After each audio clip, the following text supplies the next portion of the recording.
UPSC यानी union public service commission ने central arm police forces assistant commandant की जो रिक्रूटमेंट है 2024 में निकाल दी है। हेलो दोस्तों, स्वागत है आपका एसएससी बीजी ट्यूट्स में। इस वीडियो के एंड तक बने रहना, फुल डिटेल्ड वीडियो मिलने वाली है। अगर इस चैनल पे नहीं हो तो प्लीज इस चैनल को सब्सक्राइब कर देना, लाइक कर देना, इस वीडियो को शेयर कर देना सभी यूपीएससी एस्पिरेंट्स के साथ, ठीक है।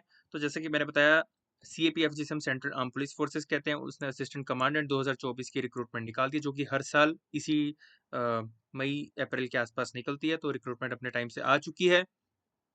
अगर इस फॉर्म को अप्लाई करना चाहते हो तो www.upsc online.nic.in पे जाके आपको OTR यानी वन टाइम रजिस्ट्रेशन करनी पड़ेगी। अगर आप नए कैंडिडेट हो, अगर आपने ऑलरेडी कर लिया तो आप अपना बस लॉगिन कीजिए और आपको वहाँ पे फॉर्म दिखेगा अप्लाई करने का, एंड अप्लाई कर सकते हैं, ठीक है। लेकिन जिन्होंने अभी तक OTR नहीं की, फॉर एग्जांपल जो अभी ग्रेजुएट हुए हैं पिछले साल एंड अभी तक उन्हें यूपीएससी से कुछ नहीं पता, तो OTR नाम की एक चीज़ लॉन्च किया आजकल यूपीएससी ने, जिसे हम कहते हैं वन टाइम रजिस्ट्रेशन। तो आपको ये OTR करनी पड़ेगी। इसमें अपनी बेसिक डिटेल्स वगैरह डालनी होती है, आपके कितने 10th में मार्क्स थे, क्या 12th में थे, ग्रेजुएशन में क्या, कहाँ से किए, नेम, फादर का नेम, ठीक है। एंड अगर आप कर लोगे तो बस एक आपका एक लॉगिन पोर्टल बन जाता है जहाँ पे फॉर्म आ जाते हैं आपकी एलिजिबिलिटी के अकॉर्डिंगली, एंड आपको वो फॉर्म भरने होते हैं, ठीक है, जब जब निकलते हैं यूपीएससी में, ठीक है।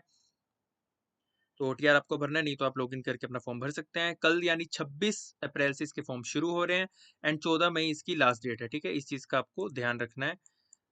14 मई इसकी लास्ट डेट है एंड 14 मई को भी आप शाम 6 बजे तक जो है इसके फॉर्म भर सकते हैं, और उसके बाद जो है इसके फॉर्म बंद हो जाएंगे। और इसमें कोई आपके फॉर्म एक्सटेंड नहीं होते, जैसे बाकी कई बार एसएससी बैंकिंग के आपके जो फॉर्म डेट है वो एक्सटेंड हो जाती है, तो यूपीएससी के नहीं होते। तो लास्ट डेट का वेट बिल्कुल मत करना, अभी से आपके पास कुछ 20 से 25 दिन है, तो भर लेना पहली वीक में अपने फॉर्म्स, ठीक है। बात करते हैं नंबर ऑफ वैकेंसीज की, तो 506 वैकेंसीज, बहुत ज़्यादा वैकेंसीज आई पिछली बार, और तकरीबन तकरीबन 300 साढ़े 300 के आसपास ही हमेशा वैकेंसीज आती है। लेकिन इस बार कमाल कर दिया है बीएसएफ सीआरपीएफ ने, 186 120 वैकेंसीज, इसमें तकरीबन 60 वैकेंसी होती है, और सीआईएसएफ में भी 60 के करीबी वैकेंसी आती है, इसमें भी 100 वैकेंसीज आई है। वैकेंसीज कम है, आईटीबीपी 58 और एसएसबी की 42, लेकिन इसकी बस वैसे कम है अगर हम कंपेयर करें ना प्रीवियस ईयर से। लेकिन ओवरऑल देखें तो ये प्रीवियस ईयर के हिसाब से सबसे ज़्यादा वैकेंसीज आई है इस बार, 506, ठीक है। तो अप्लाई कर लेना, ज़्यादा चांसेस है सिलेक्शन होने की, ठीक है। बात करें सेंटर ऑफ एग्जामिनेशन की, तो आप जिस भी स्टेट में इंडिया में रहते हैं, आपको कहीं ना कहीं सेंटर मिल जाएंगे, क्योंकि ये एग्ज़ाम कंडक्ट होता है यूपीएससी द्वारा। तो यूपीएससी के हर स्टेट सिटी में जो है एग्जामिनेशन सेंटर होता है, तो आपको इस चीज़ की टेंशन लेने की बिल्कुल ज़रूरत नहीं है। तो सेंटर मिल जाएंगे आपको पैन इंडिया, ठीक है, जहाँ से भी आप अप्लाई अप्लाई कर रहे हैं, ठीक है। बात करते हैं एलिजिबिलिटी कंडीशन की, तो आप इंडियन सिटीजन होने चाहिए, नेपाल या भूटान के, अगर आपको इस फॉर्म को भरना है। Male and female both can apply, और इसमें कोई ऐसा नहीं कि इतनी परसेंट सीट ही मिलेगी। अगर 506 506 की 506 अगर फीमेल्स ने भी ले ली ना सीट, तो उन्हीं की होगी। तो यहाँ पे कोई ऐसा नहीं होता कि 10% ही मिलेंगी या 20% ही मिलेगी, ठीक है, जैसे थोड़ा डिफेंस साइड होता है, ठीक है। एज लिमिट की अगर हम बात करें तो 20 से 25 साल के कैंडिडेट्स इसे अप्लाई कर सकते हैं, मतलब वो सभी कैंडिडेट जो 2 अगस्त 1999 से लेके 1 अगस्त 2004 के बीच में, और ये दोनों डेट भी इंक्लूडेड है, जिनका डेट ऑफ बर्थ आती है, वो सब इस फॉर्म को अप्लाई कर सकते हैं। साथ ही साथ इसमें एज रिलैक्सेशन है, जैसे कि आपको पता है 5 years for SC and ST, ठीक है, यहाँ पे लिख रखा है। For OBC it is 3 years, ठीक है, मैक्सिमम 3 ईयर्स यहाँ पे लिखा है, ठीक है। तो 3 years for OBC and 5 years for SC ST candidates. तो ये आपको एज रिलैक्सेशन भी दी गई है अकॉर्डिंग टू, आप देख सकते हैं, date and date of birth. बात करें फीस की, तो fees female candidates SC ST candidates के लिए नहीं है।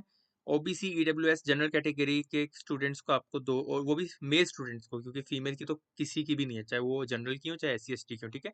तो 200 है मेल कैंडिडेट जो OBC EWS और जनरल कैटेगरी के, तो उनकी 200 फीस है, ठीक है। यहाँ पे देखिए, इन्होंने फिर से हाईलाइट करके लिखा है थोड़ा बोल्ड में कि जो फीमेल कैंडिडेट्स है और SC ST कैंडिडेट्स है उनके लिए कोई फीस नहीं, और OBC EWS वालों के लिए फीस है, उन्हें फी अब देनी पड़ेगी, ठीक है। बात करें इसके सिलेक्शन प्रोसीजर की, तो इसका आपका एक रिटन एग्जामिनेशन होगा जो एक दिन में ही होगा आपका, जिसमें आपका पेपर 1 एंड पेपर 2 लिया जाएगा।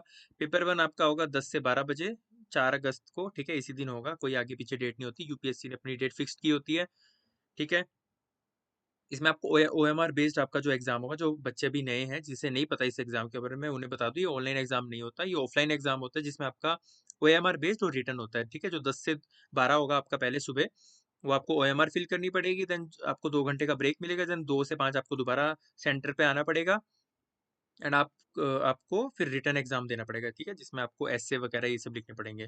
पेपर 1 की बात करें तो जनरल एबिलिटी एंड इंटेलिजेंस जो 250 मार्क्स की आएगी, ठीक है। एंड अगर पेपर 2 की बात करें तो general studies ascent and comprehension, ठीक है। तो इसमें हिस्ट्री से रिलेटेड, पॉलिटी से रिलेटेड टॉपिक्स होते हैं, ठीक है।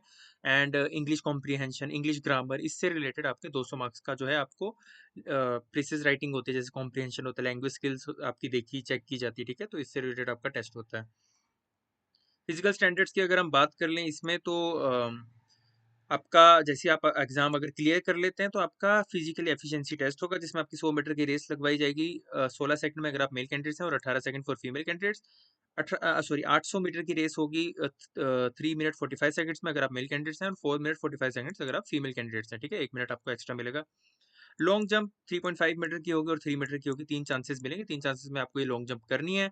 शॉर्ट पुट 7.26 केजी का 4.5 मीटर या उससे आगे फेंकना है, 3 चांसेस मिलेगी, 3 चांसेस में एक बार भी फेंक दिया तो आप ये क्लियर कर लेंगे, ठीक है। सिमिलरली लॉन्ग जंप भी 3.5 मीटर की 3 चांसेस में अगर कर ली तो आप क्वालिफाई हो गए। इसके कोई मार्क्स नहीं जुड़ते, ये बस आपको क्वालिफाई करना होता है। मतलब अगर आप 100 मीटर रेस 16 सेकंड में नहीं कर पाए तो आप आउट हो। आप 800 मीटर रेस 3 मिनट 45 सेकंड में नहीं कर पाए तो आप आउट हो, ठीक है। तो कोई फायदा नहीं आपका एग्जाम देने का। जो बच्चे फिजिकल एफिशिएंसी टेस्ट क्लियर करते हैं उन्हें बुलाया जाता है इंटरव्यू के लिए, ठीक है। इंटरव्यू होता है आपका 150 मार्क्स का, ठीक है। एंड फाइनल सिलेक्शन जो आपकी होती है रिटन एग्जामिनेशन एंड इंटरव्यू, ठीक है। तो जो फिजिकली एफिशिएंसी है उस वो बस आपका क्वालिफाइंग नेचर होता है, मतलब आप बस फिट होने चाहिए, उन्हें इससे मतलब है, उसके कोई मार्क्स नहीं लगते, ठीक है। बात करें हम सिलेबस की, तो जो जनरल एबिलिटी एंड इंटेलिजेंस है, जो आपका पेपर 1 होता है जो 10 से 12 होता है सुबह, उसमें general mental ability, general science, current affairs जिसमें नेशनल इंटरनेशनल से रिलेटेड आपके आते हैं, और Indian polity and economy, history of India and geography, ठीक है। इंडियन और वर्ल्ड की दोनों की आती है, तो ये तो आपको पता है। ये तो मतलब हर एग्जाम के पार्ट है, पॉलिटी, हिस्ट्री और ज्योग्राफी, तो ये आपने अच्छे से तैयार करने हैं।